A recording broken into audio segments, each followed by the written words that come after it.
বিসমিল্লাহির রহমানির রহিম। অনলাইন ভিত্তিক পাঠদান কার্যক্রম টাঙ্গুনিয়া মহিলা কলেজ সকল শিক্ষার্থীকে এই কার্যক্রম থেকে শুভেচ্ছা জানাই। শিক্ষার্থীরা, আমাদের পড়াশোনা চলছে একাদশ শ্রেণীর শিক্ষার্থীদের জন্য দ্বিতীয় চ্যাপ্টার শিক্ষণফল ভারসাম্যের উপরে যোগান হ্রাস যোগান বৃদ্ধির প্রভাব। আমি গত আলোচনায় তোমাদেরকে বলেছিলাম যারা ফার্স্ট ইয়ারের শিক্ষার্থী তাদের জন্য এই ক্লাসগুলো অত্যন্ত গুরুত্বপূর্ণ। আবার সেকেন্ড ইয়ারের শিক্ষার্থীরা যদি এই ক্লাসটি ফলো করে থাকো তাহলে তোমাদের রিভিউটা ক্লিয়ারলি হয়ে যাবে, যেহেতু সামনে তোমাদের ফাইনাল পরীক্ষা। তাই আমরা এই সেকেন্ড চ্যাপ্টারটি আবার সব শিক্ষণফল দিয়ে যদি তোমাকে রিভিউ করে দিতে যাই তখন অনেক সময়ের ব্যাপার। তাই সেকেন্ড ইয়ারের শিক্ষার্থীরা ফার্স্ট ইয়ারের রুটিন অনুযায়ী অর্থনীতি ক্লাসে এই দ্বিতীয় চ্যাপ্টারের সব কয়টি শিক্ষণফল রিভিউ করে নিতে পারবে। আমি তোমরা এই পর্যন্ত দেখেছ সব কয়টি শিক্ষণফলের উপরে উদ্দীপক সমাধান করে দিয়েছি, যা তোমাদের চূড়ান্ত পরীক্ষার জন্য খুবই উপকৃত। বারবারে বলেছিলাম শিরোনাম দেখব, সেই শিরোনামটার উপরেই নিজেই বুঝে নেব কি উদ্দীপক হতে পারে এবং কি আলোচনা হতে পারে। তাহলে শিরোনামে আসো। ভারসাম্যের উপর যোগান বৃদ্ধির প্রভাব। দুভাবে ভারসাম্য শব্দটাকে আমরা ব্যবহার করেছি, বাজার ভারসাম্য, ফার্মের ভারসাম্য। বাজার ভারসাম্য চাহিদা যোগান নিয়ে, ফার্মের ভারসাম্য মুনাফা সর্বোচ্চকরণ নিয়ে, সেটি অবশ্যই দ্বিতীয় বর্ষের জন্য, তোমাদের জন্য নয়। একাদশ শ্রেণীর শিক্ষার্থীদের জন্য আমরা বারে বারে আলোচনা করেছি বাজার ভারসাম্য। তাহলে এখানে ভারসাম্য চাহিদা যোগান সমান। ভারসাম্যের উপর অর্থাৎ চাহিদা যোগান সমান হওয়ার পর যদি যোগান বেড়ে যায় তখন কি প্রভাব হতে পারে। আমরা ভারসাম্য নিয়ে অনেকগুলো লেখাপড়া করেছি, পরিবর্তন নিয়ে অনেক লেখাপড়া করেছি, এবং আজকেরটা দেখা যাচ্ছে প্রায় এই চ্যাপ্টারের সর্বশেষ শিক্ষণফল। যদি আমরা বলেছিলাম উপযোগটা বাদ আছে, আমাদের উপযোগ আমরা আলোচনা করব। তবে ভারসাম্য নিয়ে আমি তোমাদেরকে প্রথমে শুরু করেছি চাহিদার সংকোচন সম্প্রসারণ হ্রাস বৃদ্ধি, এরপরে দিয়েছি চাহিদার সমীকরণ, স্থিতিস্থাপকতা। খুব ইচ্ছা করছে সবগুলো মিলে তোমাদেরকে একটু রিভিউ দিয়ে যদি এই চ্যাপ্টারটার উপর থেকে তোমাদের থেকে কিছু মূল্যায়ন করতে পারতাম তাহলে একটু বুঝে যেতাম যে সব কয়টি শিক্ষণফল তোমাদের আয়ত্তে আছে কিনা। যাই হোক, তাহলে আমরা এখন পড়ব ভারসাম্য চাহিদা যোগান সমান, তার উপরে যোগান বেড়ে যাওয়ার ঘটনা, ঠিক না? তাহলে তুমি কি বলবে? দামের কারণে নয়, চাহিদাও যে বেড়েছে কমেছে তাও নয়। তাহলে তেমন যদি হয় তুমি একটা তালিকা তৈরি করে নাও। এই তালিকা তোমার, সে তালিকাতে দাম চাহিদার পরিমাণ যোগানের পরিমাণ, এরপরে 10 টাকা দাম, 5 চাহিদা 5 যোগান। শিক্ষার্থীরা, এইটুকু দেখার সাথে সাথে স্পষ্ট তোমার কাছে ভারসাম্য হয়েছে, কেননা 10 টাকা দামে চাহিদা যোগান সমান হয়েছে। যেহেতু ভারসাম্যের উপরে প্রায় সর্বশেষ ক্লাসের দিকে আমরা এসে গিয়েছি, তাই তোমাকে প্রতিটা বিষয় আমি আবারও মনে মনে করিয়ে দিতে চাই, যাতে করে তোমার ভুলে যাওয়ার সম্ভাবনা না থাকে। যখনই আমি 5 লিখেছি, 10 টাকা দাম লিখেছি, তখনই তুমি বুঝে গিয়েছো এখানে ভারসাম্য ঘটেছে। আর যেই দামে চাহিদা এবং যোগান সমান হয়েছে তার নাম ভারসাম্য দাম, যেই পরিমাণে চাহিদা এবং যোগান সমান হয়েছে তার নাম ভারসাম্য পরিমাণ। এটুকু দেখার সাথে সাথে তুমি চিত্র অঙ্কন করে নিতে বললে, আমি যদি বলি তোমাকে এইটুকু থেকে, শুধু এইটুকু থেকে চিত্র অঙ্কন করো, তখন তুমি কি দেখাও আমাকে? তুমি দেখাও দাম, চাহিদার পরিমাণ, যোগানের পরিমাণ দিয়েছ, ঠিক না? শুধুমাত্র এইটুকু থেকে তোমাকে রেখা অঙ্কন করতে বললে তুমি কি বলবে? তুমি জানো স্বাভাবিক চাহিদা রেখা নিম্নগামী। আবার 10 এবং 5 যোগান দিয়ে তোমাকে রেখা অঙ্কন করতে বললে তুমি আমাকে কি দেখাও? স্বাভাবিক যোগান রেখা ঊর্ধ্বগামী হয়েছে না? আর এই বিন্দুটি চাহিদা যোগান ছেদ করেছে বলে ইকুইলিব্রিয়াম পয়েন্ট, ভারসাম্য। আর এই জায়গায় দাম 10 টাকা, চাহিদা এবং যোগানের পরিমাণ 5 একক। শিক্ষার্থীরা, এই চিত্রটা তুমি কোথা থেকে অঙ্কন করেছো? তোমাকে আমি যে তালিকা দিয়েছি সেই তালিকা থেকে তোমাকে বলেছি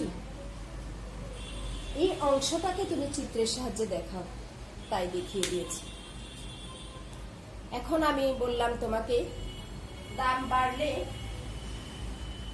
এই অংশটা মুছে দিয়ে আবার লিখছি যাতে তোমার কাছে স্পষ্ট হয়। কত বলেছো? দাম 10 টাকা, চাহিদা কত? 5, দাম 12 টাকা। তার অর্থ কি? দাম বেড়েছে, চাহিদা কমে যায়, কমে গেল, যোগান বেড়ে যায়, বেড়ে গেল। দাম 8 টাকা, দাম কমেছে, চাহিদা বেড়ে যাবে, যোগান কমে যাবে। এটুকু থেকে তোমাকে কি প্রশ্ন করতে পারে?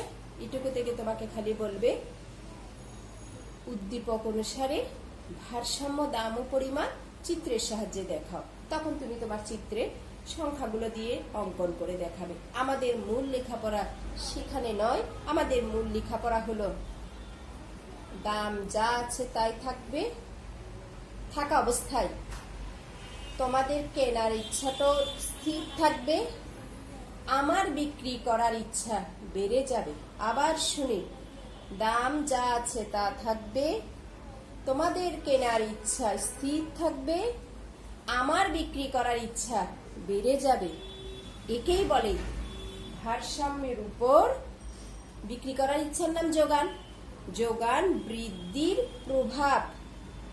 যদি আমার বিক্রি করার ইচ্ছা বেড়ে যায় তখন তোমাকে বুঝিয়ে দিতে হবে কি কি কারণে আমার বিক্রি করার ইচ্ছা অর্থাৎ যোগান বেড়ে যেতে পারে। তখন তুমি জবাব দেবে, যদি আবহাওয়া অনুকূল থাকে, সেদিন যদি আমি বেশি উৎপাদন করতে পারি, দ্রব্য সামগ্রী উৎপাদন হবে বেশি, বিক্রির ইচ্ছা বাড়বে বেশি। একটা কারণ কি বলেছি? আবহাওয়া অনুকূলে থাকলে। দ্বিতীয়, যদি কর্মসংস্থান কম থাকে, খুব মনোযোগ দেব, কর্মসংস্থান কম থাকে, শ্রমিকের সংখ্যা বেশি থাকে, ফলে যারা উৎপাদনকারী মালিক নিয়োগকারী তারা চায় কম মজুরি দিয়ে বেশি বেশি করে শ্রমিক নিয়োগ করতে। কেননা কর্মসংস্থান কম, শ্রমিক সংখ্যা বেশি, শ্রমিকদেরকে জীবিকা নির্বাহ করতে হলে কম মজুরিতে হলেও কাজ করতে হবে। তখন কম মজুরি দেব, শ্রমিক নিয়োগ দেব বেশি বেশি, উৎপাদন হবে বেশি বেশি, যোগান হবে বেশি। লেখাপড়া কি আমাদের ভারসাম্যের উপর কেমন করে যোগান বেড়ে যায়। একটা কারণ কি বলেছে? আবহাওয়া অনুকূল হলে, শ্রমিকের মজুরি হ্রাস পেলে, শ্রমিকদের মজুরি কমে গেলে। ঠিক আছে, তারপরে বলেছিলাম আমার কারখানাতে, আমার ফ্যাক্টরিতে প্রযুক্তির অভাব ছিল। আমিও এখন বিভিন্ন উন্নত দেশ থেকে উন্নত মানের প্রযুক্তি আমদানি করেছি। আমদানি শব্দটা আমাদের জন্য নূতন বটে, তোমরা জানো, বাট ব্যাখ্যাটা কম জানো। খেয়াল করো, আমি যখন এই মার্কারটিকে আমার দেশে কেনা বেচা করি তখন তাকে বলা হয় বাণিজ্য। কেনা বেচা করেছি বলে বাণিজ্য। আমার দেশের ভিতরে, আমার ভৌগোলিক সীমার ভিতরে, আমার দেশের মানচিত্রের ভিতরে যে কোনো স্থানে কেনা বেচা করলে তাকে বলা হয় অভ্যন্তরীণ বাণিজ্য। আর আমার এই মার্কারটা আমার দেশে উৎপাদন হয়ে আমার দেশের চাহিদা পূরণ করে এখন যদি আমি সৌদি আরবে পাঠিয়ে দেই তাহলে সৌদি আরবের সাথে কেনা বেচা করেছি দেশের চাহিদা পূরণ করে। যদি দেশের ভৌগোলিক সীমার বাইরে অন্য যে কোনো স্বাধীন রাষ্ট্রের সাথে যদি কেনা বেচা হয় বাণিজ্য, তবে তার নাম আন্তর্জাতিক বাণিজ্য। ওই আন্তর্জাতিক বাণিজ্যের বেলায় কেনা বেচাকে কেনা বেচা বলে না, বলে আমদানি রপ্তানি। তাহলে আমি যদি সৌদি আরব থেকে কিনে থাকি, আমদানি করেছি। আমি যদি সৌদি আরবের কাছে আমার মার্কেটটি বিক্রি করি, রপ্তানি করেছি। দেশের ভিতরে হলে আমদানি রপ্তানি বলি না, বলেছি কিনেছি বিক্রি করেছি। বাট ভৌগোলিক সীমার বাইরে অন্য যে কোনো স্বাধীন রাষ্ট্রের সাথে কেনা বেচা করলে তখন তাকে আমরা বলি আমদানি রপ্তানি।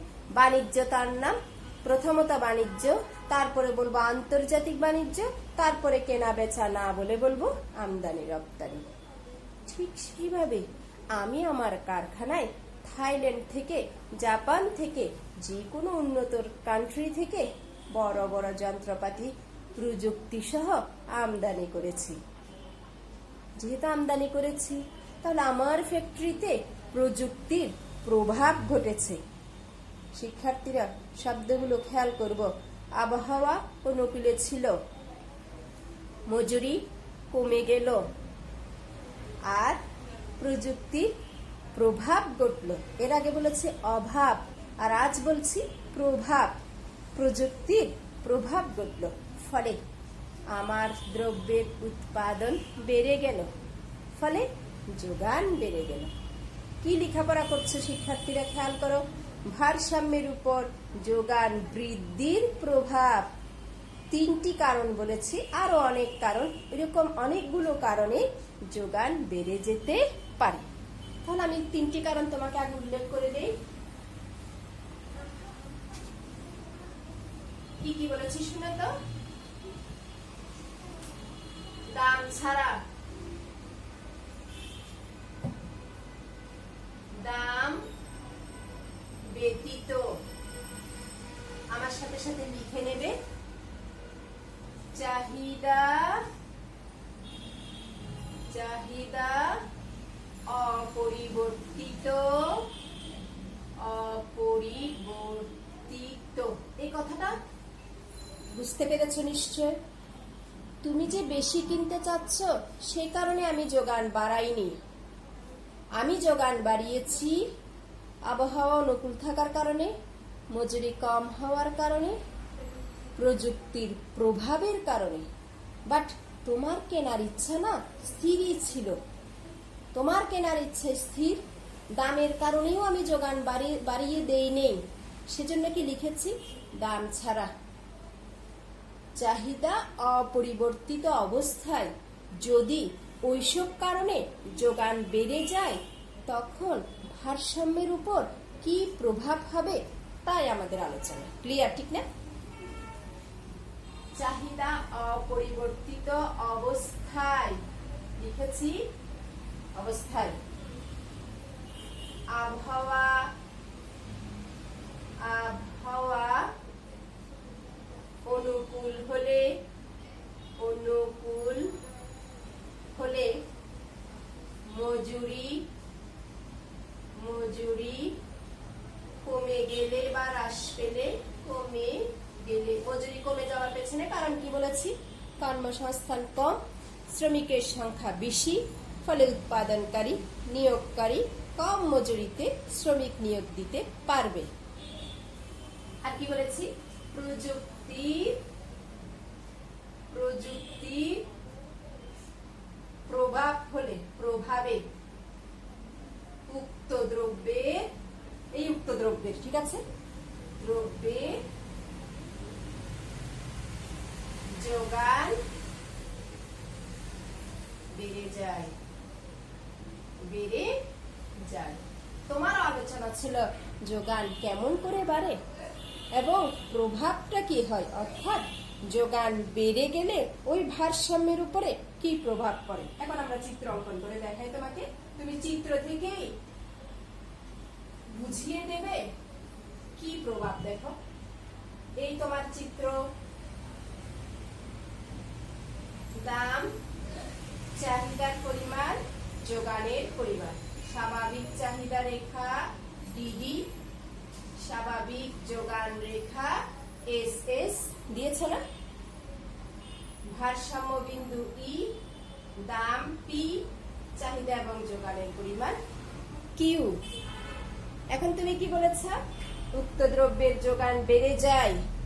যদি যোগান বেড়ে যায়, যোগান রেখা, তুমি জানো যে যোগান বেড়ে গেলে যোগান রেখা ডানে স্থানান্তরিত হয়। হয়েছে না? ডানে স্থানান্তরিত, এই কথাটা লিখে দাও।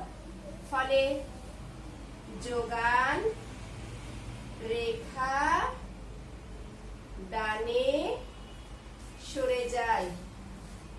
একটা প্রভাব সব সময় মনে রাখবে, 4টা প্রভাব তোমাকে দেখাতে হবে।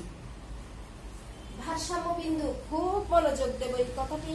এই বিন্দুটিকে আমি প্রতিবারে তোমাকে চিহ্নিত করে দেখিয়েছি, তোমাকে নিশ্চিত করে দিয়েছি বিন্দুটা ঠিক কোন জায়গায়।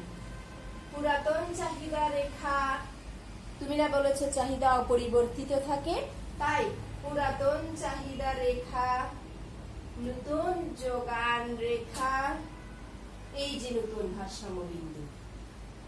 ভারসাম্য বিন্দু আগে ছিল এই জায়গায়, এখন হয়েছে ডানে সরে গিয়েছে, E2 হয়েছে।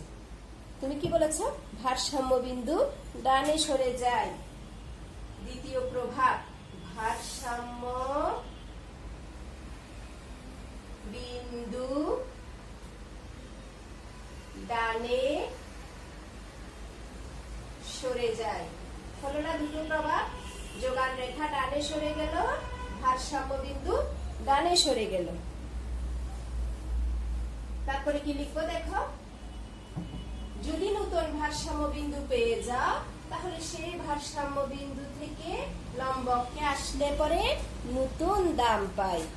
যে নতুন দাম পূর্ববর্তী দাম থেকে কম, নিচে। দেখো দাম P1 হলো কমে গেল। আগে দাম ছিল উপরে, এখন দাম আরো নিচে নেমে গেছে, অর্থাৎ দাম কমে গেছে।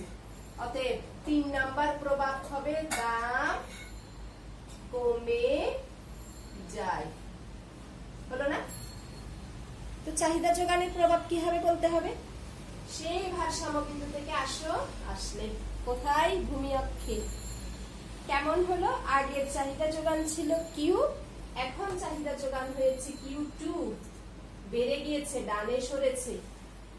আগের চাহিদা যোগানের পরিমাণ থেকে নতুন চাহিদা যোগানের পরিমাণ ডানে সরে গিয়েছে, অর্থাৎ বেড়ে গিয়েছে। তো কি লিখবে? চাহিদা ও যোগানের পরিমাণ বেড়ে যায়। হয়ে গেছে 4টি প্রভাব। ঠিক আছে কথা? কি কি বলেছে দেখো তো? দাম ছাড়া চাহিদা অপরিবর্তিত অবস্থায় যদি কোনো কারখানায় আবহাওয়া অনুকূলে থাকে, শ্রমিকের মজুরি কমে যায়, প্রযুক্তির প্রভাব পড়ে, তবে উক্ত দ্রব্যের যোগান বেড়ে যায়। যোগান রেখা ডানে সরে যায়, ভারসাম্য বিন্দু ডানে সরে যায়, দাম কমে যায়, চাহিদা যোগান বেড়ে যায়। 4টি প্রভাব লিখেছি, ঠিক না? এই 4টি প্রভাব তোমার খাতায় থাকবে। পরবর্তী ক্লাসে, পরবর্তী পাঠদানে আমি অবশ্যই সংখ্যা দিয়ে উদ্দীপক আকারে তোমাকে এরই একটি প্রভাব দেখিয়ে দেব। সবাই ভালো থাকো, সুস্থ থাকো। আল্লাহ হাফেজ।